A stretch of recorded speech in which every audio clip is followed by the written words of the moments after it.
selamat malam teman-teman semuanya. Iya, dimanapun teman-teman berada, kami menyambut dengan senang hari ini di dalam acara yang sudah kita tunggu-tunggu dan ini berlangsung setiap hari Senin, yaitu PA Online bareng seri Alkitab.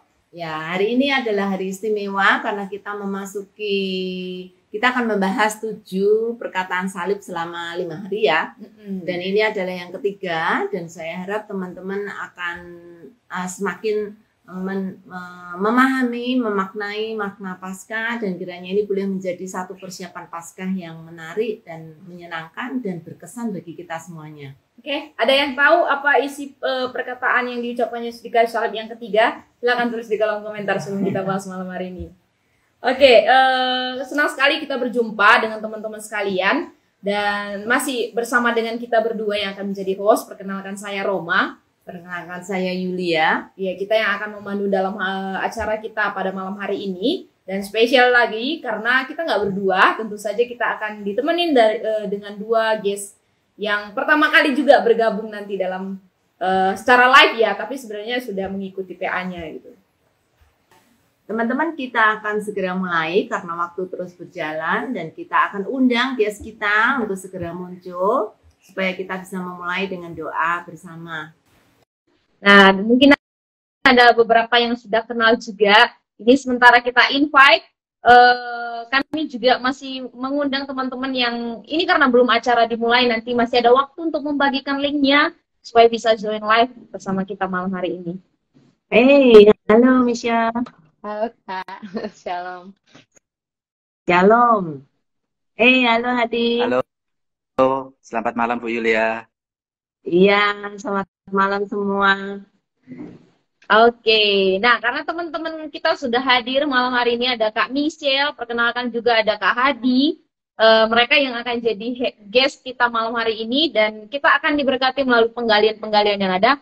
Namun bukan hanya berdua, tapi karena ini acaranya PA Online bareng, harapannya teman-teman juga bisa bareng-bareng nanti bisa ikut ber-PA bersama dengan kita. Jadi bisa mengirimkan pertanyaan di kolom komentar, menambahkan penggalian, mengkayakan atau memberikan tanggapan atau respon gitu. Nah, sebelum kita akan mulai acara kita hari ini, mari kita Mulai dengan langkah 0. Iya, kita mulai dengan langkah 0 karena ketika kita PA kita selalu menggunakan metode dan kali ini kita biasanya menggunakan metode SABDA. Nanti bisa di teman-teman pin yang dipin nanti bisa dilihat, diklik dan bisa dipelajari apa itu metode SABDA. Oke, kita akan mulai dengan berdoa terlebih dahulu. Saya akan antarkan kita dalam doa. Mari kita berdoa. Bapa yang baik, kami sungguh bersyukur kepada Tuhan. Di tengah-tengah cuaca saat ini kami tetap datang kepada Tuhan untuk boleh bersama-sama menggali kebenaran firman Tuhan dan masih dalam 7 perkataan yang Yesus ucapkan di kayu salib. Malam hari ini kami boleh belajar kembali Tuhan dengan perkataan yang akan kami simak dan analisa, bahkan kami pelajari bersama-sama. Tuhan, tuntunlah kami setiap yang hadir pada malam hari ini, secara khusus untuk Kak Michelle, Kak Hadi, dan kami semua yang akan menggali, kami yang akan belajar, dan kami yang akan menggumuli setiap firman-Mu. Kiranya kami juga boleh bertumbuh dalam firman-Mu, dan ini menjadi satu momen yang baik bagi kami dalam menghayati Prapaskah pada tahun ini, sampai kepada Paskah nanti. Tuhan berkati kami yang mengumpulkan firman ini. Kiranya Tuhan boleh menolong kami untuk semakin berubah akan kebenaran firman-Mu ya Bapak. Berkati juga Tuhan untuk alat, untuk jaringan, bahkan untuk cuaca yang saat ini mungkin kurang baik, tapi kami percaya Engkau tetap menghandle jalannya untuk PA kami ini. Kami serahkan semuanya di dalam tangan kasih Tuhan yang penuh kuasa. Dalam nama Tuhan Yesus kami memulai acara kami ucap syukur dan berdoa. Amin. Amin. Oke, teman-teman, sebelum kita akan ngobrol lebih jauh dengan Kak Michelle dan juga Kak Hadi, kita akan sedikit review bahwa 2 pekan yang lalu kita sudah menggali salah satu 2 perkataan yang sudah Yesus ucapkan yang di atas kayu salib ya. Yang pertama kan kita sudah tahu bahwa Yesus katakan ya Bapa ampunilah mereka supaya mereka tidak tahu apa yang mereka perbuat. Itu ucapan pertama yang Yesus ucapkan. Terus minggu lalu kita belajar tentang ini perkataannya Yesus kepada penjahat ya. Aku berkata kepadamu sesungguhnya hari ini juga engkau akan ada bersama-sama dengan aku di dalam Firdaus. Dan hari ini perkataan yang mungkin relate bagi kita semua ya. Ini menggali perkataan Yesus yang ketiga dan kita akan mulai sebelumnya dengan perikop pasalnya. Jadi bukan hanya satu perikop tapi benar-benar pasal 19 akan kita gali bersama-sama. Nih Bu, kita mau lihat pasal 19 ini Bu. Nih, Nah, tadi waktu kita review ya, aku jadi teringat perkataan yang pertama, Yesus berbicara kepada Bapaknya. iya, Perkataan yang kedua, Yesus berbicara kepada penjahat yang paling jahat. Maksudnya yang karena dia di atas kayu salib, pasti dia penjahat kakap gitu ya. Yang sebenarnya sudah tidak mungkin mendapatkan kesempatan keselamatan, tapi Tuhan memberikan keselamatan. Dan yang ketiga, Yesus berbicara kepada ibunya dan murid yang dikasihinya. Menarik sekali. Setiap perkataan itu punya tujuan dan punya arah yang jelas sekali. iya. Nanti kita akan lihat apa sebenarnya tujuan Ya. dari perkataan Yesus ini. Nah, sebelum itu kita akan melihat overview dari Yohanes pasal 19 terlebih dahulu. Ya, Yohanes ini pasal 19 ini terdiri dari 42 ayat. Ini cukup banyak ayatnya. Dan selain 42 ayat, ada juga perikop-perikop di sini ya. Walaupun sebenarnya perikop pertama itu berkaitan dengan Yohanes pasal 18, tapi di sini ada perikopnya Yesus dihukum mati. Setelah itu kita lihat masuk ke perikop yang kedua, Yesus disalibkan. Setelah itu masuk yang ke perikop ketiga, Yesus mati. Terus lambung Yesus ditikam, dan yang terakhir Yesus dikuburkan. Ya, sama ya kayak Lukas yang kita gali minggu lalu ya. Semua di sini ada kata Yesus, dan Yesus adalah tokoh utama di dalam kesengsaraan yang Yesus alami sampai pada kematiannya.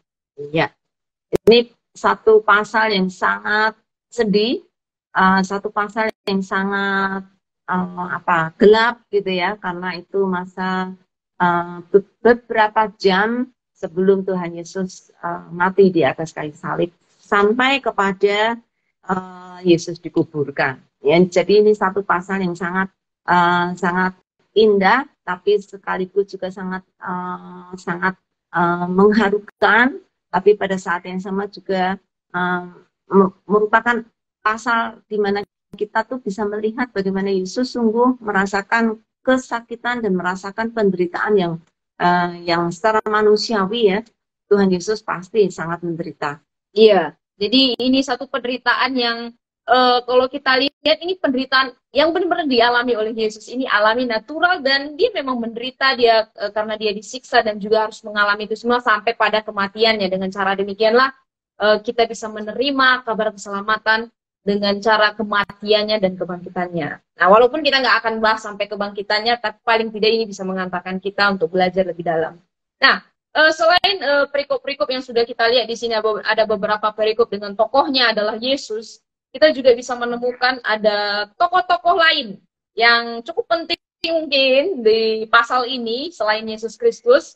Ada Pilatus ya, ini salah satu yang mengadili Yesus gitu dan kasih keputusan untuk Yesus disalibkan. Walaupun sebenarnya nanti kita lihat dia nggak mau, tapi kita lihat bagaimana Pilatus akhirnya menyalibkan Yesus juga dengan banyak orang yang menginginkan Yesus disalibkan. Nah, selain Pilatus juga ada banyak lagi nih Bu, ada prajurit-prajurit, akan ada imam-imam, kepala, para penjaga, dan orang banyak saat itu, orang-orang Yahudi disebutkan di pasal ini. Termasuk orang-orang yang dekat dengan Tuhan Yesus juga, murid-muridnya dan juga ibu Tuhan Yesus juga ada di sana. Iya, bahkan kalau di perikop masih Yesus mati itu kita lihat ada 2 penjahat yang masih di situ. Walaupun minggu lalu kita bahas banyak tentang penjahat ya, di Yohanes ini juga dijelaskan walaupun nggak terlalu spesifik, tapi 2 penjahat juga diucapkan di situ di dalam Yohanes. Dan tadi yang Bu Yulia katakan ada para perempuan, beberapa perempuan di sini ya. Kalau nanti di dalam perikop yang akan kita gali ada Maria, istri Kleopas, ada Maria Magdalena, bahkan ada murid yang dikasihi Yesus. Nah, nanti siapa itu kita akan lihat juga. Dan yang menguburkan Yesus ada Yusuf dari Arimatea. Dan di sini lucunya, bukan lucunya sih, tapi Nikodemus disebutkan. Nah, kalau kemarin di Lukas tuh nama Nikodemus nggak disebutkan. Kenapa di Yohanes ini nama Nikodemus disebutkan? Mungkin bisa menggali pribadi juga. Oke, ada lagi Bu yang ditemukan tokoh-tokoh lain? Ya, tadi sudah disebutkan hampir semuanya, prajurit dan orang-orang Yahudi, para imam dan juga para pemimpin Yahudi ada di sana, juga jelas orang banyak. Ya, dan ada kata-kata yang terus-menerus diulang-ulang dari awal sampai akhir, itu kata salib, itu sangat banyak sekali disebutkan. Ya. Iya, kata salibkan dia itu nanti beberapa ayat teman-teman pasti temukan. Kata yang lain yang punya arti sama juga disebut enyahkan dia. Saya juga baru lihat ternyata di Injil Yohanes pakai salibkan dia, enyahkan dia. Kalau di Injil lain cuma salibkan dia gitu. Di Injil Yohanes dipakai kata yang berbeda namun dengan arti yang sama. Nah, itu seringkali diulang-ulang ya kata salibkan dia. Terus kata berteriak, di situ banyak orang yang berteriak beberapa kali gitu untuk minta Yesus segera disalibkan. Terus frasa Yesus disalib itu juga diulang-ulang. Terus sebenarnya di pasal 19 awal-awal itu Pilatus sempat bilang aku tidak menemukan kesalahan gitu. Itu juga sempat diulang beberapa kali di mana Pilatus sendiri nggak menemukan kesalahan ternyata di pihak Yesus gitu. Tapi pada akhirnya dia tetap disalibkan. Oke. Ya, sebelum kita masuk dengan teman-teman kita ya menggali perikopnya bersama Kak Hadi dan juga Kak Michelle. Dari pasal ini kita bisa melihat bahwa Yesus harus menggenapi tujuan Bapa sehingga dia harus disalibkan gitu. Walaupun dalam satu diskusi Pilatus dengan Yesus dikatakan, aku bisa loh membebaskan engkau, tapi apa mau ngomonglah sesuatu gitu. Yesus bilang, memang aku datang untuk menggenapi rencana Bapa. Untuk itu dia datang gitu. Jadi saya terkesan di bagian itu ketika ada obrolan terhadap Pilatus dengan Yesus gitu. Nah, Ibu sendiri kesannya apa nih Bu dari pasal 19 ini? Ya, sebenarnya tadi di awal aku sudah kasih pesan ya bahwa ini adalah jam-jam yang sangat menyengsarakan, jam-jam yang sangat menyedihkan, dan itu merupakan penderitaan yang luar biasa yang Yesus harus tanggung dari dia mati sampai dia dikuburkan. Jadi ini jam yang sangat mengharukan bagi saya. Oke. Ya, dan di dalam jam-jam yang mengharukan ini kita akan lihat perikop yang Yesus disalibkan. Ya, bersama Kak Hadi dan juga Kak Michelle ya. Dari Yohanes pasal 19 ayat 16 sampai dengan 27. Silakan teman-teman lain juga nanti bisa mengikuti dengan cara memberikan di kolom komentar apa yang didapatkan dari penggalian perikop hari ini. Oke, kita akan menggali bersama Kak Michelle terlebih dahulu, nanti dilanjutkan ke Kak Hadi. Nah, pertanyaannya mengapa nih akhirnya Pilatus menyerahkan Yesus kepada orang-orang Yahudi saat itu? Oke. Shalom semuanya, salam kenal dulu ya sebelumnya ya. Kenalkan nama saya Michelle, saya adik dari Kak Marshall Blessing. Kalau teman-teman juga kemarin sharing ya sama betul. dari ya, ikut belajar bareng-bareng Alkitab. Nah, hari ini saya, adiknya Kak Marshall, akan juga kita sama-sama belajar. Bukan saya yang paling jago, bukan kita yang paling jago, tapi kita sama-sama belajar. Karena semakin kita menggali Alkitab, ternyata semakin banyak hal-hal baru yang kita bisa pelajari dan pastinya membuat kita semakin jatuh cinta sama Tuhan, ya nggak sih? Amin. Ya. Di pasal ini saya pun belajar banyak. Kalau tadi kakak tanya tentang apa Kak? Tentang Pilatus ya? Tentang apa yang Pilatus lakukan. Pilatus ini pasti bukan orang sembarangan gitu kan. Kita sama-sama mau belajar hari ini. Dia pun gak berani menyentuh Yesus secara langsung kalau kita baca secara keseluruhan. Dia terus orang yang adil menurut saya. Dia mau menghukum seseorang ketika memang ditemukan. Michelle, mic-nya bisa lebih dekat sedikit karena kecil sekali suara kamu. Kecil ya Kak? Oke. Kecil, digedein bisa? Oke. Sayang nggak bisa dengar baik. Iya, tadi saya coba pakai headset sih. Cuma mungkin Oke, ini lebih jelas Kak. Pilatus pasti tidak mau langsung menghukum seseorang kalau tidak menemukan kesalahannya, tentu kan. Apalagi Yesus dia tanya pun tidak mau berkata-kata. Beberapa kali ditanyakan, beberapa kali kita coba baca sepanjang perikop ini, dia hanya menjawab bagian-bagian penting atau jawaban-jawaban yang sesuai dengan apa yang dia pernah katakan atau Bapa pernah katakan kepada dia gitu. Jadi menurut saya sosok Pilatus ini, apa yang dilakukan Pilatus ini, dia terus coba sebijak-bijaknya sebagai seorang pemimpin, karena pastinya seorang pemimpin itu kan dipandang. Seorang pemimpin itu seseorang yang dilihat gitu. Dan meskipun banyak banget desakan-desakan dari seperti imam-imam gitu kan, Tapi dia mencoba untuk tetap bijak dan tentunya dia sebenarnya pengen melepaskan Yesus gitu, karena betul. menurut dia tidak menemukan kesalahan apapun dari Yesus gitu. Itu sih yang saya lihat, dia mencoba untuk sebijak-bijaknya, sewise mungkin untuk melakukan sebuah tindakan gitu. Ya, terus kenapa kok akhirnya dia menyerah? Akhirnya menyerah, iya betul. Kalau menurut saya ya Bu, kalau salah mohon dikoreksi karena saya juga masih belajar gitu ya. Kenapa menyerah? Karena desakan-desakan dari orang-orang sekitar dan juga imam itu yang meneriakan, yang terus bilang kalau kamu lepaskan dia, kalau kita baca kalau kamu lepaskan dia, kamu jadi musuhnya. Di ayat berapa ya tadi saya? Betul. Musuhnya Kaisar. Musuhnya Kaisar, betul. Jadi serba salah gitu kan. Mau ya, yang tadi makanya saya bilang dia akan mencoba terus bijak gitu. Tidak jadi musuh di tempatnya, tapi juga mau tetap membebaskan Yesus. Jadi ini sebuah tindakan yang dilema menurut saya yang dilakukan oleh Pilatus gitu. Ya, menarik sekali tadi yang dikatakan oleh Michelle ya. Sebenarnya Pilatus tuh nggak punya kepentingan dengan Yesus. Makanya dia bisa objektif gitu, bisa netral. Ini nggak ada salah gitu. Tetapi ketika kedudukan dia mulai terancam, nah dia mulai punya kepentingan. Loh, kalau aku terus begini, kemungkinan dia akan dilaporkan ke Kaisar, mungkin dia akan diganti. Jadi ketika dia mulai melihat kepentingan diri sendiri, nah, itulah manusia ya, ketika melihat kepentingan sendiri, dia mulai concern dan dia berani mengambil tindakan yang seharusnya tidak dia lakukan. Ya. Kadang-kadang memang kegunaan atau politik itu jauh lebih besar. Maksudnya secara politik dia seorang pemimpin dan kalau itu sudah mau menggeser kedudukannya, wah dia wanti-wanti terhadap itu dan dia menyerah dengan semua desakan itu, akhirnya menyerahkan Yesus kepada orang banyak untuk segera disalibkan gitu. Ya. Nah, akhirnya kita dari sini kita tahu bahwa akhirnya Pilatus menyerah dan Yesus diterima untuk disalibkan. Maksudnya Yesus diterima mereka untuk disalibkan.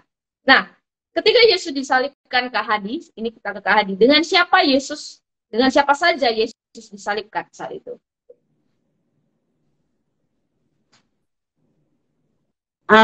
Kak Hadi bisa dihidupkan dulu audionya.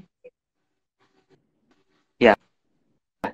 Di Yohanes 19 ayat ke-18 ini disebutkan kalau Yesus bersama dengan orang lain gitu ya. Di sini dijelaskan dua orang lain, tidak disebutkan siapa, tapi di Injil yang lain disebutkan bahwa dua orang ini adalah penjahat gitu. Seperti itu. Iya, betul. Iya. Menarik ya. Menurut Hadi, kenapa kok dua penjahat ini nggak punya nama? Maksudnya nggak disebutkan namanya? Nggak sebutkan namanya, mungkin ya ini ya nanti terkait isu buruk, sesuatu buruk di pandangan masyarakat terkait dengan nama tertentu ya. Jadi tidak disebutkan namanya gitu. Atau kalau ada nama tertentu berarti ada di suku tertentu yang ada masalah gitu. Jadi mungkin dipandang suku tersebut atau orang dari tempat tertentu itu punya hal yang buruk gitu. Jadi mungkin saja tidak disebutkan juga namanya, tidak disamarkan gitu. Jadi hanya mensimbolkan aja sih menurut saya. Ya, menarik sekali karena justru karena tidak disebutkan, kita tahu sebenarnya dua penjahat itu adalah kita-kita. Sama seperti kita gitu ya.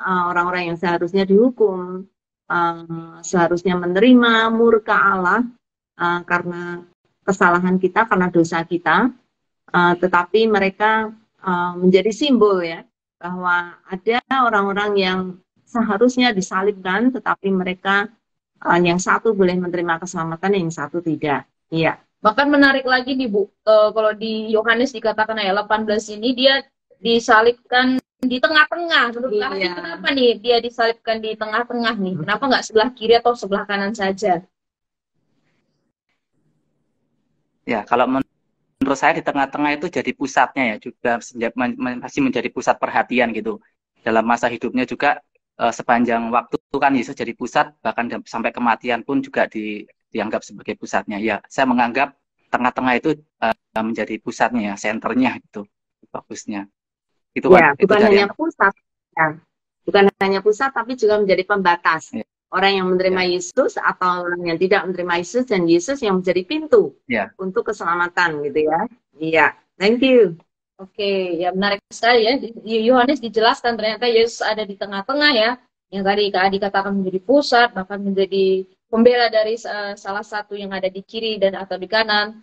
Dan kata tengah-tengah ini juga menyiratkan secara nggak langsung bagaimana Yesus itu seakan-akan menjadi pemimpin terburuk atau pemimpin dari penjahat yang ada di sebelah kiri, kanan atau sebelah kiri. Dia harus menanggung itu semua menjadi pemimpin para pemberontak gitu. Nah, dan kita udah lihat ya bagaimana Yesus bersama dengan kedua penjahat ketika disalibkan. Ini kami share bisa ceritakan sedikit tentang tulisan yang dipasang di atas kayu salib Yesus. Apa Ya. dan mengapa? Kalau tulisan di situ sendiri adalah Yesus orang Nazaret, Raja orang Yahudi. Kalau kita bisa lihat di ayat yang ke-19. Ya. Gitu. Ya, kenapa ditulis itu kalau ini sekali lagi menurut saya yang saya pelajari kan ini kan orang-orang Yahudi yang pada mau menyalibkan Yesus gitu kan, dan Yesus pun mengatakan bahwa dirinya adalah raja di atas untuk orang-orang Yahudi gitu. Makanya ketika Pilatus melihat itu ya udah Pilatus langsung tuliskan inilah Yesus orang Nazaret, raja orang Yahudi. Kalau saya nggak salah orang Nazaret itu orang yang dianggap rendah atau gimana sih ya Bu ya, kalau saya nggak salah. Kayaknya ada satu, saya pernah baca orang Nazaret itu nggak satu level atau gimana. Jadi sehingga kalau dianggap jadi raja orang Yahudi ya mereka keberatan. Kalau saya nggak salah inget ya gitu. Ya nggak sih Bu? Itu jawaban saya. Iya. Memang Nazaret bukan kota yang terkenal dan tidak kampung, dan tidak ada nabi yang pernah lahir di Nazaret. Kemarin dulu waktu kita baca beberapa perikop di dalam Injil bahwa Nazaret itu bukan tempat yang terkenal, nggak mungkin ada raja bisa keluar dari Nazaret, yang merupakan satu ejekan gitu ya, bahwa tidak ada raja yang keluar dari sana. Tapi di Yohanes 18 kan ada pembicaraan yang antara Pilatus dengan Tuhan Yesus ketika Pilatus berkata, betulkah engkau orang Yahudi? Betulkah engkau raja orang Yahudi?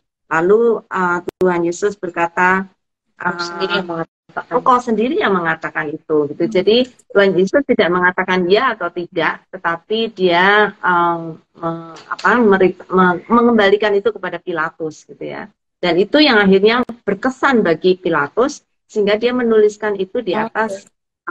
Iya betul. Ya. Iya, dan ditulis dalam 3 bahasa juga ya. Nah, kira-kira kenapa itu?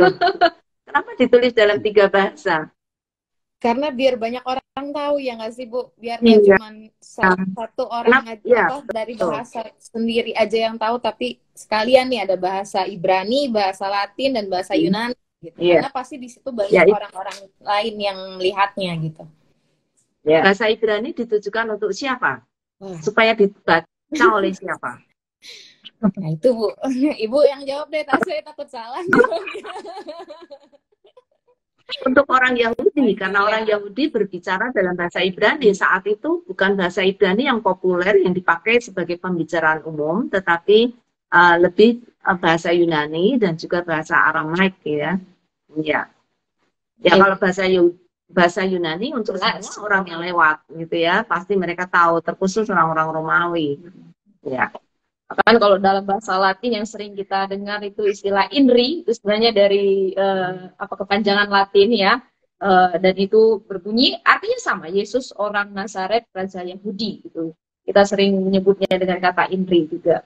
Ya, jadi jelas sekali ya, satu tulisan di atas di atas kayu salib di mana Yesus disebutkan di sana Yesus raja orang Yahudi dari Nazaret. Dan itu bisa dibaca oleh semua orang dan ditujukan untuk semua orang, baik Yahudi, di mana dia adalah dari suku Yahudi, juga orang Yunani, di mana semua orang di luar Yahudi adalah kelompok Yunani, dan juga bahasa Latin. Nah, saya kembali ke Kak Hadi nih. di situ kan kalau kita lihat masih di perikop ini ada yang terjadi ya dengan pakaian Yesus. Apa nih yang terjadi dengan pakaian Yesus saat itu? Ya, ya di ayat ke-23 dan 24 baju Yesus itu dibagikan kepada para prajurit gitu ya.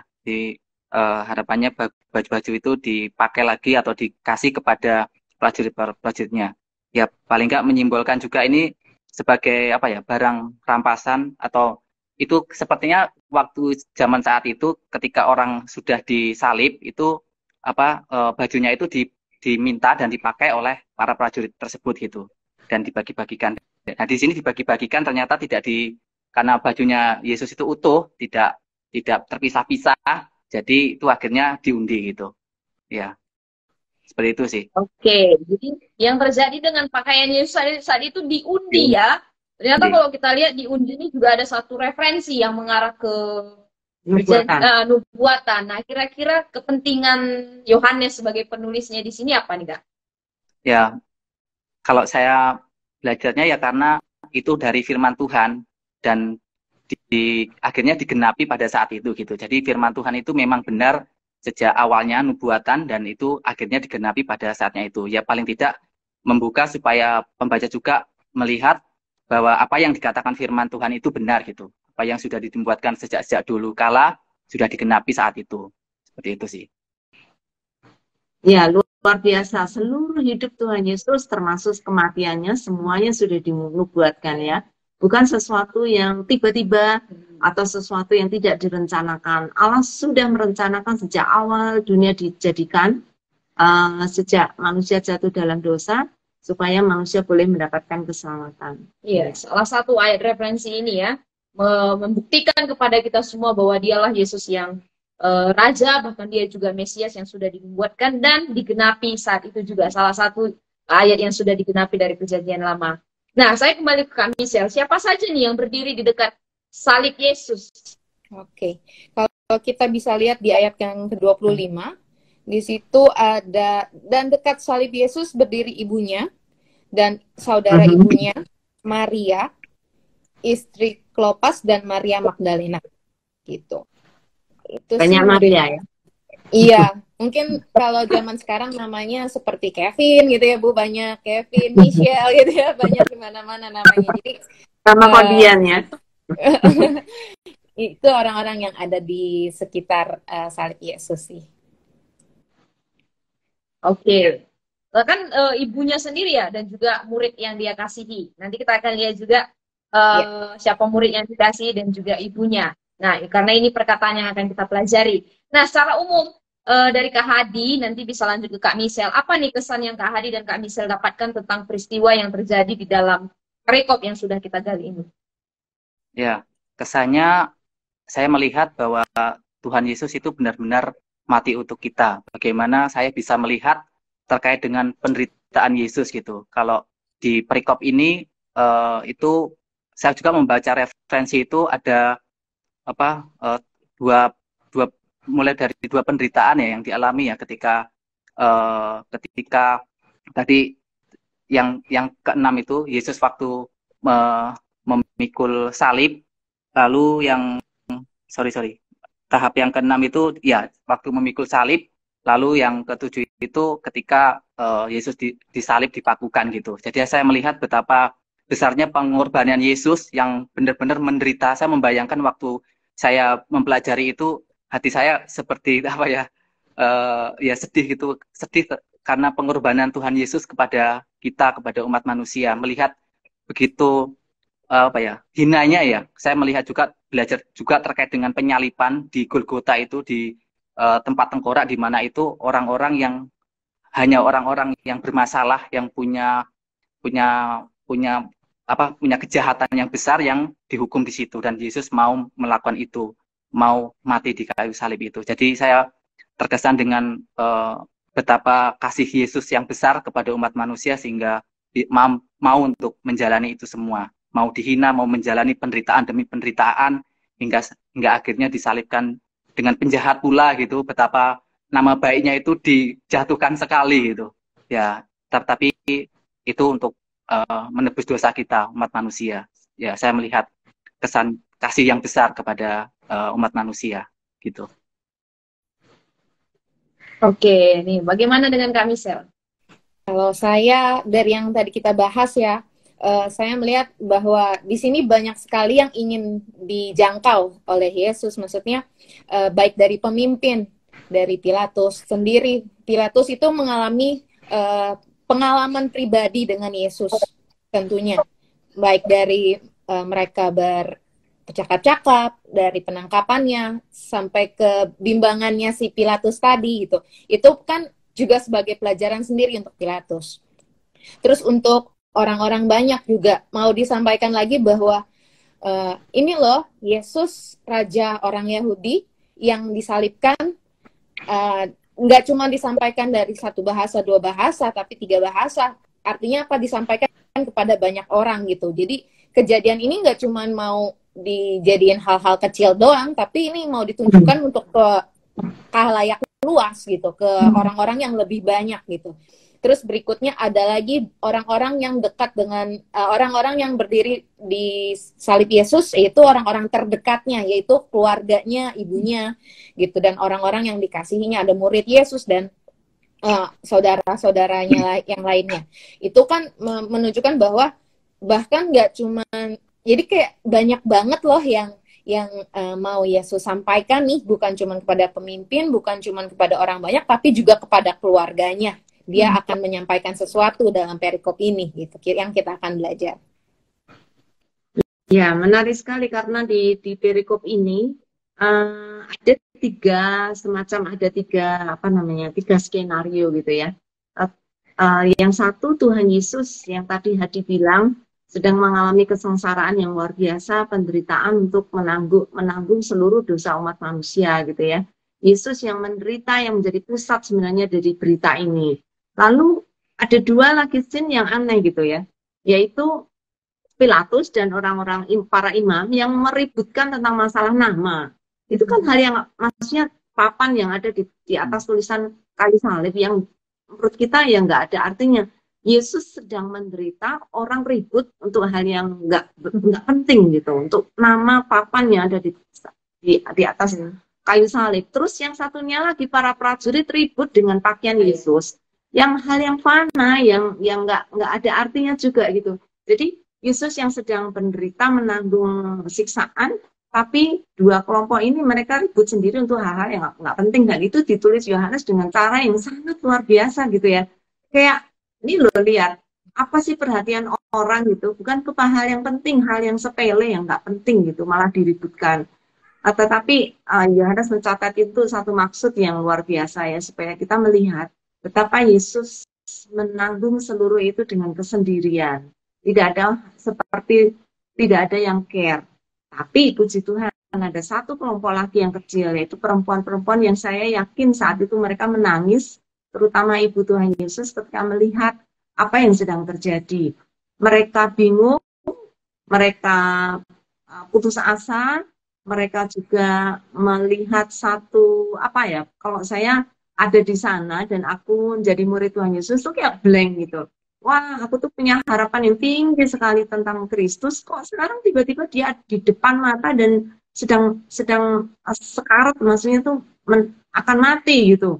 Padahal ini kan harapan satu-satunya bagi mereka untuk melihat masa depan kehidupan mereka gitu. Jadi, saya nggak bisa membayangkan betapa kebingungan yang luar biasa dari para wanita dan juga murid Tuhan Yesus yang ada di situ. Nggak tahu apa yang harus dilakukan. Rasanya nggak percaya melihat Yesus sedang disalib. Pada saat yang sama, mereka tidak percaya bahwa mereka kehilangan seluruh hope, seluruh harapan yang mereka tumpukan itu di dalam Tuhan Yesus. Ya, satu kesan yang wow. Wow, satu kesan yang sangat penting banget sih menurut saya di sini ya. Jadi nggak kebetulan banget Yohanes menulis ini semua secara detail gitu ya, untuk membuktikan kepada kita semua ya, di tengah-tengah penderitaan yang Yesus alami, masih ada aja orang yang sibuk dengan urusannya masing-masing ya, dan tidak melihat sebenarnya Yesus yang sedang Yesus lakukan adalah untuk kamu, untuk kita gitu, tapi mereka tetap sibuk dengan urusan mereka masing-masing ya. Oke, sebelum kita melihat dengan kelompok yang akan berbicara dengan Yesus di sini ya. Dan ini adalah perkataan ketiga yang kita pelajari di kayu salib bersama dengan Kak Michelle dan juga Kak Hadi. Sebenarnya pingin ini nih teman-teman sahabat sabda juga apa nih kesannya tadi dari parikop yang sudah kita gali nih. Tapi masih ada dua tanggapan di sini dan yang satu menyapa Kak Michelle nih, ada Kak Samuel. Halo Kak, dikatakan. Nah, dan ada satu pertanyaan juga dari Ibu Anita. Mungkin nanti Kak Michelle atau Kak Hadi bisa menjawab. Ini pertanyaan sekali itu dijawab sendiri sama Ibu Anita. Iya. Kenapa Pilatus menyerah untuk menjaga stabilitas politik dan keamanan? Bukannya malah menyelamatkan Ibu Anita. Ini apa namanya? Kalau Pilatus ngeyel, saya nggak tahu Michelle atau Hadi. Kalau Pilatus ngeyel, ini nggak salah, nggak boleh dihukum mati. Kira-kira akan terjadi keamanan atau malah sebaliknya? Ya, saya melihat itu ya, Pilatus cari dukungan juga ya. Kalau saya pelajari juga sebenarnya Pilatus itu punya sikap yang tegas gitu. Entah pada saat ini dia cukup setuju dengan apa yang dikatakan oleh orang-orang Yahudi. Saya pikir juga karena terkait dengan posisi ya, sehingga kalau dia tidak mau mengiyakan apa yang dimau orang-orang Yahudi, berarti posisinya dia akan jatuh, akan diambil alih, dan dia tidak akan mempunyai kuasa lagi gitu. Jadi di balik itu saya pikir ada politik di balik itu untuk kenapa oke dengan orang-orang Yahudi gitu untuk menyalibkan Yesus. Ya itu sih. Ya. Kalau pendapat Michelle? Ya kalau Pilatus yang nggak menyalibkan Yesus, pasti dia punya musuh makin banyak, Bu. Dia punya musuh makin banyak. Mungkin mereka akan memberontak ya. Malah nggak aman jadinya. Ya, jadi malah nggak aman musuh gitu. Kaisar juga kan? Pasti. Iya, musuh Kaisar. Lalu ya, masalahnya pada saat itu Roma sedang pemerintah Romawi sedang konsentrasi untuk membangun jalan-jalan dan juga membangun fasilitas yang besar di Roma ya. Karena itu mereka sangat kekurangan tenaga kalau terjadi pemberontakan di daerah-daerah jajahan. Kalau ada pemberontakan di daerah jajahan kan berarti pemerintah Roma harus mengirim banyak pasukan ke sana untuk menertibkan kan. Nah, Pilatus salah satu orang yang diharapkan untuk menjaga keamanan supaya tidak ada kebutuhan pengiriman pasukan dari Roma gitu ya. Dan berusaha mati-matian untuk tidak terjadi riot atau terjadi pemberontakan supaya tidak menarik perhatian Kaisar gitu ya. Itu yang akhirnya dia penuhi gitu ya. Dia nggak berani mengorbankan kedudukannya karena kalau terjadi riot atau terjadi pemberontakan pasti Kaisar akan sangat marah sekali karena harus mengirimkan pasukan ke daerah itu untuk menenteramkan. Ya, Oke. Terima kasih Bu Anita. Oke, ada satu pertanyaan nih dari Ibu Deborah. Apakah perempuan itu yang juga menangis ketika melihat Yesus memanggul salib menuju Golgota?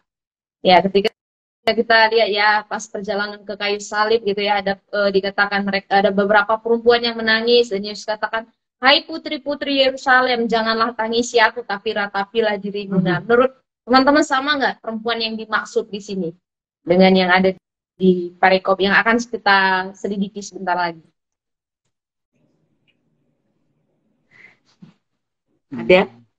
Ada jawaban mungkin dari kami atau Kak Hadi? Bisa jadi sama, Kak. Bisa jadi sama sih ya. Oke. Setuju ya? Ya. Mungkin bisa jadi sama sih ya. Ya. Aku malah nggak mudeng nih maksudnya apa sih?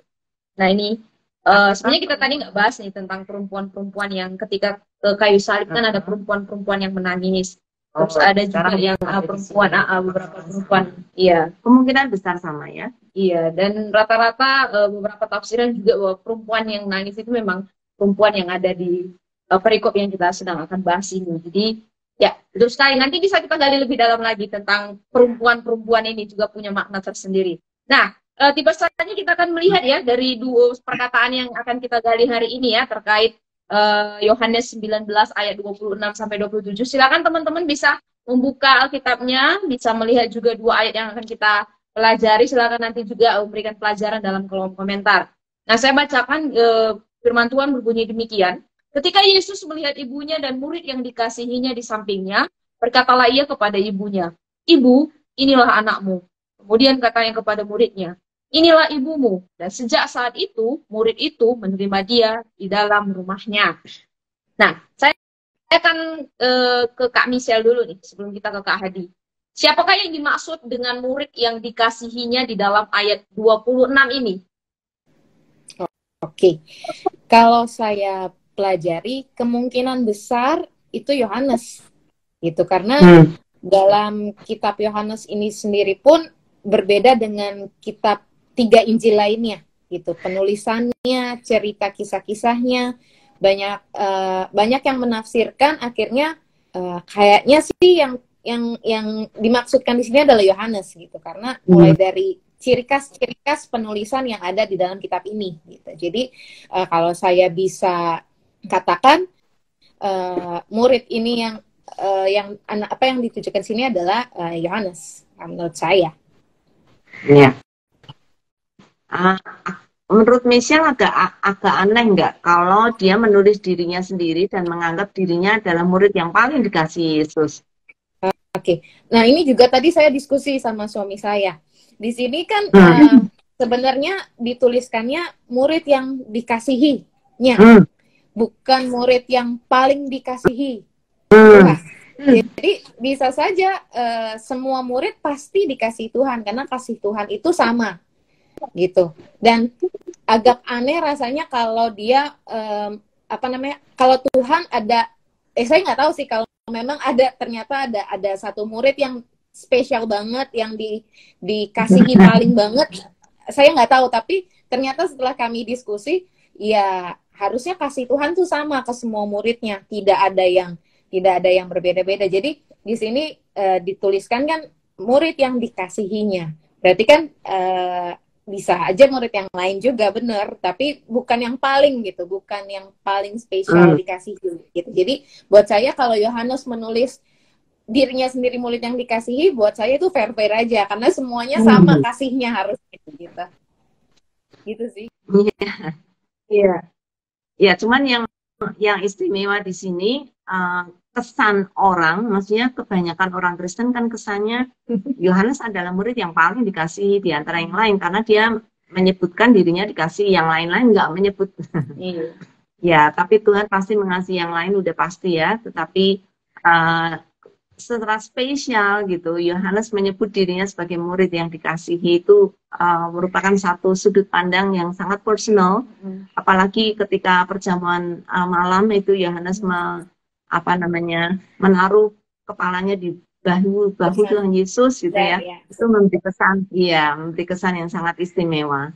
Oke. Iya, ini pasal kalau di Yohanes ini selalu dikatakan murid yang dikasihi ya, dan tentu saja ya Yohanes kita tahu dia menyadari betapa Yesus memang mengasihi semua orang termasuk dirinya gitu. Jadi karena dia menyadari cintanya Yesus kepada semua orang, maka dia menganggap bahwa dirinya adalah murid yang dikasihi gitu. Bukan berarti yang paling dikasihi, tapi semua murid dikasihi Yesus gitu. Jadi dia menyadari ya betapa sadarnya Yohanes akan cinta Yesus kepada dirinya. Nah, jadi ketika murid yang dikasihi adalah Yohanes, kita akan renungkan sama-sama ya kata ibu, inilah anakmu dan inilah ibumu di ayat 26 sampai 27 ini. Saya akan bertanya ke Kak Hadi dulu nih. Mengapa Yesus sengaja menunjuk ibunya dan murid yang dikasihinya sebagai hubungan ibu dan anak? Ya, karena saya melihat Yohanes sama Maria, ibu dan anak itu punya hubungan yang dekat gitu. Jadi diibaratkan sudah sangat dekat lagi gitu. Kalau kita dengan Allah berarti kita dengan seorang bapa. Jadi saya menganggap Yesus pengen supaya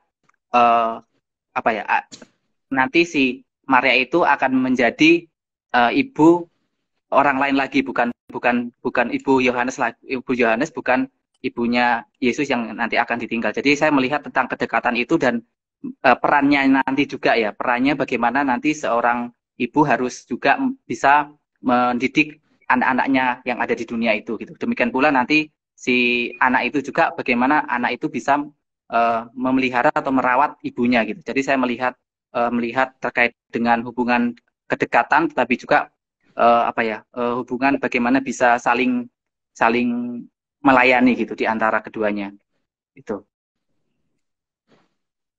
Ya, agak kurang nangkep sih aku ya, tapi ya aku melihat memang Yesus dan Yohanes memang punya hubungan saudara ya, anak dari Iya, Yohanes dan Yakobus ya, jadi istri Kleopas, Maria istri Kleopas itu bersaudara. Ya, jadi memang ada hubungan keluarga gitu ya. Tetapi secara khusus Yohanes menyebut Yohanes dan ibunya sendiri sebagai anak dan ibu. Saya yakin merupakan satu hubungan yang khusus ya, yang Yesus inginkan di antara mereka, terkhusus karena Yesus kan anak yang paling tua ya di dalam keluarga, dan kemungkinan besar saat itu karena tidak ada figur Yusuf yang muncul, kemungkinan besar Yusuf sudah meninggal karena memang beda usia antara Maria dan Yesus cukup besar, cukup banyak gitu ya. Kemungkinan besar Yusuf sudah meninggal lebih dahulu, sehingga sebagai responsibility gitu ya, tanggung jawab anak tertua, Yesus kan anak tertua, dia yang harus memelihara seluruh keluarganya, khususnya ibunya, orang tuanya. Tetapi Yesus tidak ada, sehingga Yesus akan mati dan Yesus memberikan tanggung jawab itu kepada Yohanes untuk mengambil posisi dia sebagai anak yang tertua yang bertanggung jawab untuk orang tuanya ya. Oke, ini satu perintah yang dilakukan oleh Yesus kepada Yohanes, dan ini nanti kita lihat ya tanggung jawab yang diterima Yohanes setelah ini gitu. Nah, ini kan tadi sudah kita lihat bagaimana hubungan ibu dan anak yang dimana Yesus yang menuju. Nah, menurut kami jadi apa nih maksud Yesus dengan kalimat ibu inilah anakmu? Oke, kalau dari saya ya tadi udah dijelaskan sih sama Ibu bahwa ibu inilah anakmu. Dia benar-benar mau menegaskan bahwa ada tekanan tanggung jawab. Jadi gini, saya tahu rasanya, saya pernah melihat rasanya galau orang tua nih ditinggal anak gitu. Rasanya kegalauan sendiri, pokoknya kegalauan seorang tua kalau ditinggal anak itu seperti apa. Apalagi nih Maria tahu bahwa Yesus akan meninggal ya, akan disalibkan dan pasti mati gitu kan. Jadi Yesus mengatakan ini kepada Maria pastinya sebagai peneguhan juga untuk ibunya bahwa tenang, akan ada yang take care kamu loh. Aku akan memberikan satu tanggung jawab kepada murid yang kemungkinan besar itu adalah Yohanes, yang tadi Ibu bilang bahwa ada hubungan keluarga juga untuk saling jaga. Jadi ada penekanan untuk tanggung jawab anak terhadap orang tua untuk memerlukan bantuan mereka gitu. Jadi menurut saya dari kata-kata ini, dari ayat ini adalah penekanan bahwa tanggung jawab anak terhadap orang tua, bahwa orang tua nih masih membutuhkan loh pertolongan anaknya gitu. Apalagi setelah ini akan ditinggal selama-lamanya dan masih ibunya harus terus melanjutkan kehidupan di bumi gitu, di dunia gitu kan. Jadi ada seseorang yang bisa menjadi pegangan ibunya bahwa tenang loh, ini ada yang take care kamu Bu, ada yang terus jagain kamu gitu. Itu sih menurut pandangan saya. Ya, seperti kalau orang Jawa bilang tuh mernahke itu apa ya? Ketika kita menjadi orang yang menjadi penengah gitu, kita tuh memperkenalkan ini loh, ini ibumu gitu, ini anakmu. Nah, sebenarnya berhubungan juga dengan kalimat berikutnya ya, inilah ibumu. Menurut Michelle ini punya meaning yang sama nggak antara inilah anakmu dan inilah ibumu? Pasti ada satu kesamaan ya Bu antara maksudnya inilah ibumu, inilah anakmu. Jadi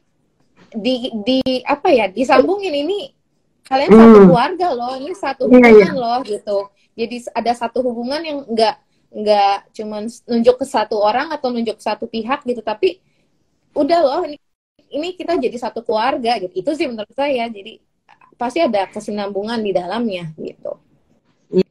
Ya, seperti sertijab. Serah terima jabatan. Iya, serah terima tanggung jawab gitu. Maksudnya Yesus tidak melepaskan tanggung jawab itu gitu. Tetapi di kedua pihak ini Yesus menjadi penengah gitu di antara mereka supaya mereka tahu bahwa ini adalah tugas tanggung jawab yang akan dipikul bersama. Dan ya, saya melihat satu kebesaran hati Yesus gitu ya. Sekaligus menjadi satu tanggung jawab dia, dan dia tidak melepaskan tanggung jawab itu karena di dalam hukum Taurat menghormati orang tua salah satunya adalah take care mereka ketika mereka sudah tua, dan Yesus tahu tanggung jawab itu, tapi dia tidak akan bisa melaksanakannya karena dia harus mati, sehingga dia tanggung jawab itu.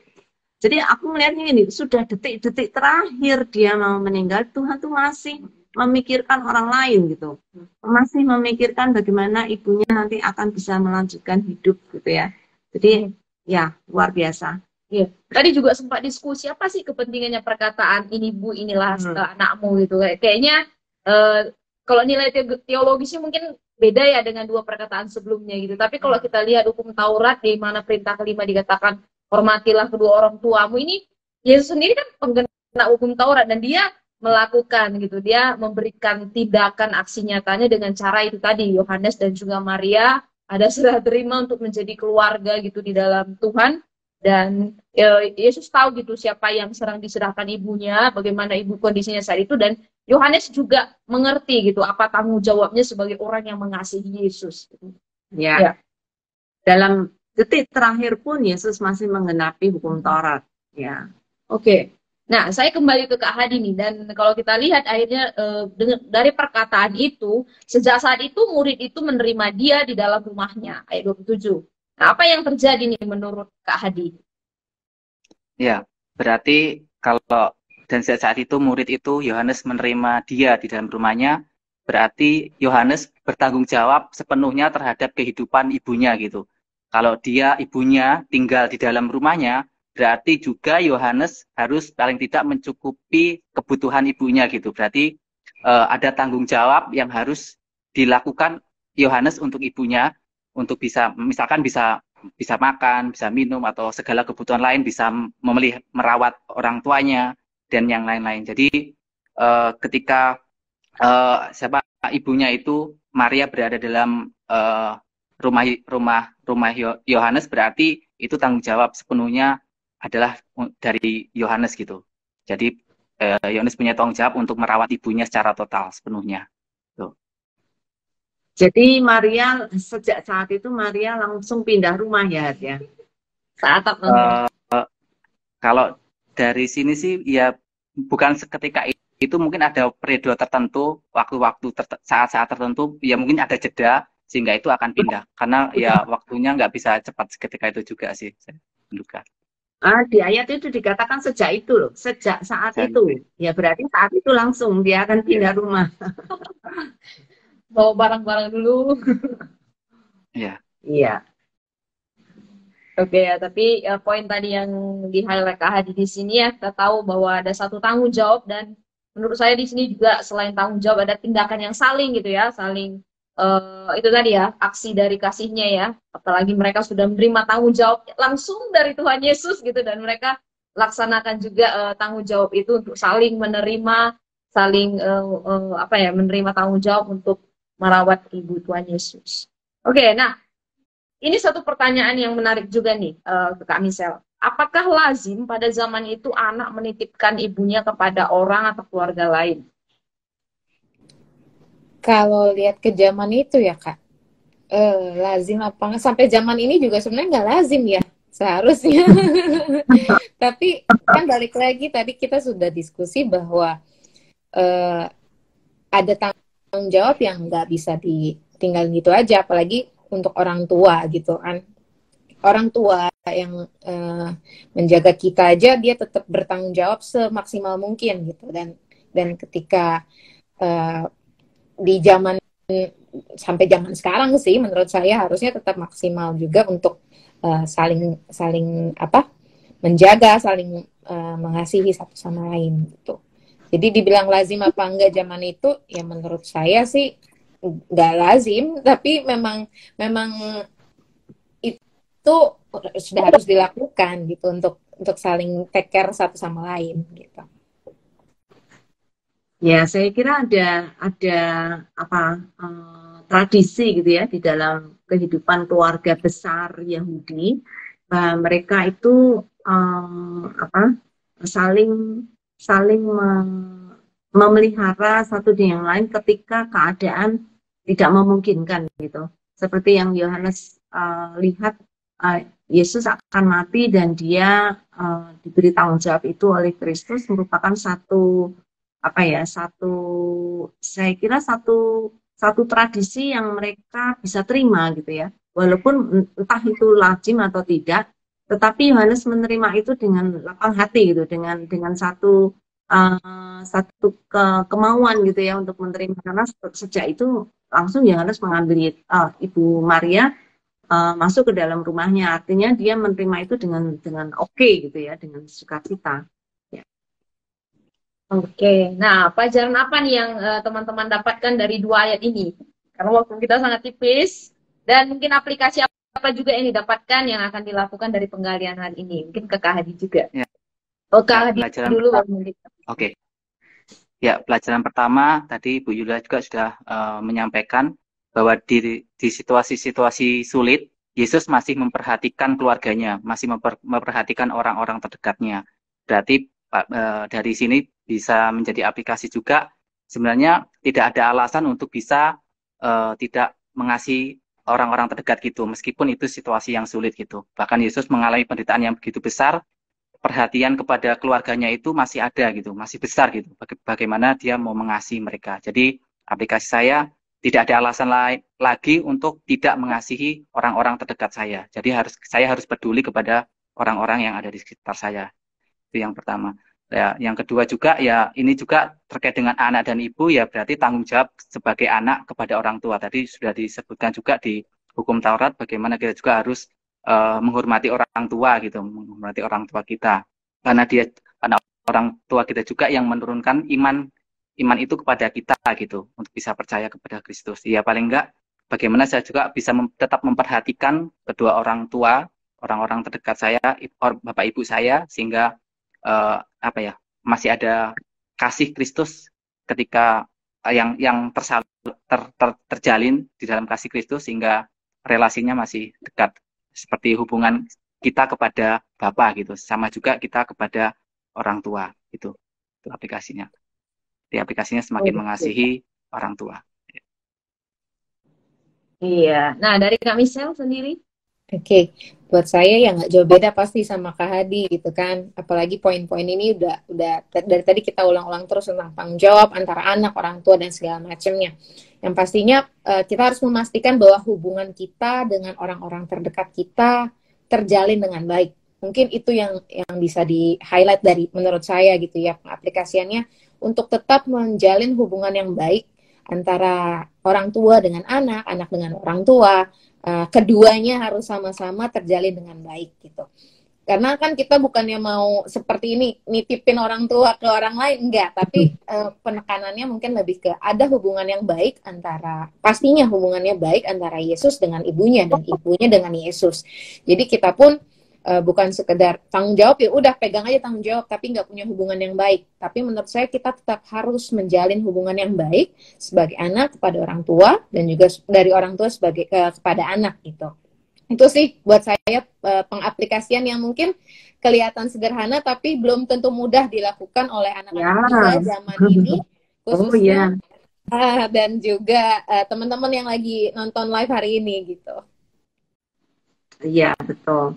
Ya, apalagi ketika Tuhan Yesus waktu masih hidup ya, dia sempat bicarakan ketika dia dicari oleh orang tua dan saudara-saudaranya, murid-muridnya, oh kamu dicari loh sama ibumu, sama saudaramu. Yesus malah balik tanya, siapakah saudaraku, siapakah ibuku? Ya, ini semakin menunjukkan kepada kita bahwa bukan hubungan darah saja yang penting di dalam kehidupan kita, tapi hubungan rohani kita sesama orang-orang percaya, saling menghormati dan juga saling care satu dengan yang lain. Saya kira itu menjadi satu poin yang Yesus tekankan gitu ya. Yang menjadi saudaraku dan ibuku adalah orang-orang yang melaksanakan kehendak Allah. Sehingga kita tahu orang-orang yang melaksanakan kehendak Allah itu siapa? Orang-orang yang setia kepada Tuhan, orang-orang yang sungguh-sungguh melayani Tuhan, itulah saudara-saudara kita. Jadi bukan lagi, jadi Yesus menabrak seluruh hubungan darah gitu ya. Karena sudah digantikan dengan hubungan rohani yang jauh lebih penting dibandingkan hubungan darah. Thank you. Terima kasih Kak Hadi dan juga Kak Michelle. Dan buat sahabat-sahabat juga hari ini mengamini nih dari penggalian kita. Mana Ibu Nancy Gerungan juga mengatakan bahwa Yesus meminta Yohanes untuk mengurus dan menjaga ibunya. Terus Ibu Deborah Wisnu juga menanggapi tadi, ciri khas tulisan Yohanes kental dengan kasih. Iya ya, kata kasih diulang-ulang terus. Bahkan ada yang mengatakan dia rasul kasih.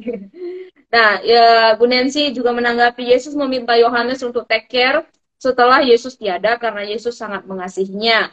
Diulang lagi nih kata kasih. Dan terakhir tanggapan Bu Nancy lagi, Yesus mempercayai Yohanes untuk menjaga Maria ibunya setelah Yesus wafat.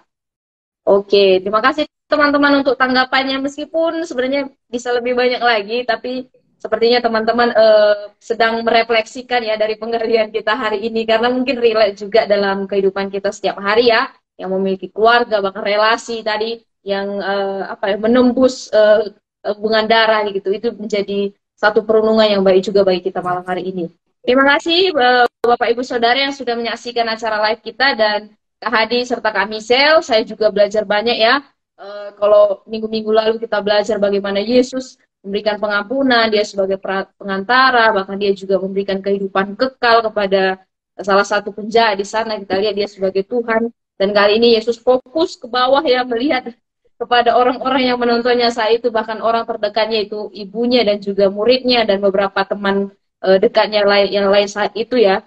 Dan di mana Yesus di detik-detik terakhir tadi juga kita belajar bahwa dia sangat mengasihi dan juga menghormati orang tuanya. Dan ini adalah perintah Tuhan dari dia sendiri dan dia lakukan sendiri ya, menggenapi firman Tuhan itu sendiri. Dan ya ini jadi pelajaran bagaimana saya juga harus taat untuk melakukan perintah Tuhan, termasuk dalam hubungan relasi ya. Saya masih punya keluarga, saya masih punya orang tua, dan saya juga hendaknya mengasihi mereka gitu, menjaga hubungan yang horizontal, bahkan tetap hubungan vertikal juga harus terus dijaga. Ya, saya belajar banyak dari penggalian hari ini. Ya, terima kasih untuk Kak Hadi dan juga Kak Michelle yang sudah men-sharingkan aplikasinya. Saya harap ini menjadi aplikasi juga untuk kita semuanya, bagaimana kita mengasihi orang tua kita, orang-orang terdekat kita, tapi sama juga seperti Yesus, bukan hanya hubungan darah, tapi lebih dari itu. Siapapun yang orang-orang percaya, orang-orang beriman yang membutuhkan kasih kita, yang membutuhkan perhatian kita, mari kita saling memberi gitu, saling menolong satu dengan yang lain, karena mereka adalah saudara-saudara kita di dalam Kristus gitu ya. Nah, kiranya apa yang sudah diteladankan Kristus menjadi satu aplikasi di dalam kehidupan kita yang saat ini harus kita lakukan. Cari coba satu aplikasi ya, cari orang yang paling membutuhkan kasih di sekitar kita, yang tidak hanya hubungan darah, tetapi juga hubungan iman. Siapa yang perlu dikasih? Cari satu orang di sekitar saudara, yang orang yang sungguh mengasihi Tuhan, yang saudara boleh juga care dengan mereka. Ya. Oke, ini tantangan ya, tantangan challenge hari ini, silakan nanti teman-teman lakukan. Dan kiranya ini juga membuat kita semakin membangun relasi yang baik dengan orang-orang yang kita kasih. Dan tanggapan terakhir menutup kita hari ini dari Bu Ratna Jona, terima kasih meresponi teladan Yesus dalam pelayanannya. Tetap ada keluarga yang tidak dikesampingkan, tetap diutamakan, dipikirkan, dan ada tanggung jawab sampai akhirnya. Oke, terima kasih Bu Ratna Jona. Dan Bapak Ibu Saudara, sebelum kita menutup acara kita malam hari ini, terima kasih kembali untuk Kak Hadi, Kak Michelle, Bu Yulia, dan kita semua yang sudah menggali dari Yohanes 19 ayat 26 sampai 27 dan juga perikop yang sudah kita gali tadi. Oke, sebelum kita menutup hari ini, alangkah lebih baiknya kita akan berdoa bersama-sama, dan saya minta Kak Michelle bisa menutup dalam doa. Ya, mari kita bersatu dalam doa. Tuhan, terima kasih buat hari ini, kami mengucap syukur buat kebenaran firman Tuhan yang boleh kami pelajari hari ini. Kami tahu semakin hari kami membaca Alkitab, semakin lama kami mengenal firman Tuhan, maka ada perubahan hidup yang semakin baik sesuai dengan karakter Kristus, sesuai dengan apa yang diperintahkan Yesus kepada setiap kami. Maka ajar kami Tuhan untuk punya kerinduan untuk terus lagi membaca Alkitab, terus lagi menggali firman Tuhan, terus lagi mencari Tuhan lebih dari segalanya. Pimpin kami Tuhan, pimpin kami biar firman-Mu jadi penuntun langkah kami, menjadi terang buat setiap langkah kami ke depannya Tuhan. Berkati setiap kami ya Bapa yang join dalam live malam ini. Dan juga Tuhan yang pimpin setiap tim dari Sabda yang memimpin acara PA ini, biar terus Tuhan berikan hikmat Tuhan, biar Tuhan berikan semua apa yang mereka butuhkan, mereka yang punya kerinduan untuk banyak orang mempelajari lagi Alkitab, biar Tuhan terus tambahkan berkat Tuhan untuk mereka. Terima kasih Tuhan, berkati setiap kami, berkati Kak Roma, berkati Bu Yulia, berkati juga Kak Hadi, berkati juga hamba-Mu yang sudah menyampaikan kerinduan hati-Mu, biar terus Tuhan hidup kami bisa terus memberkati lebih lagi banyak orang. Biar juga firman yang kami dengar hari ini nggak berlalu sia-sia, tapi terus Tuhan kami terapkan, kami lakukan dengan baik dalam kehidupan kami. Kami serahkan kehidupan kami seterusnya dalam tangan-Mu, dalam nama Tuhan Yesus kami berdoa, haleluya, amin. Amin. Amin.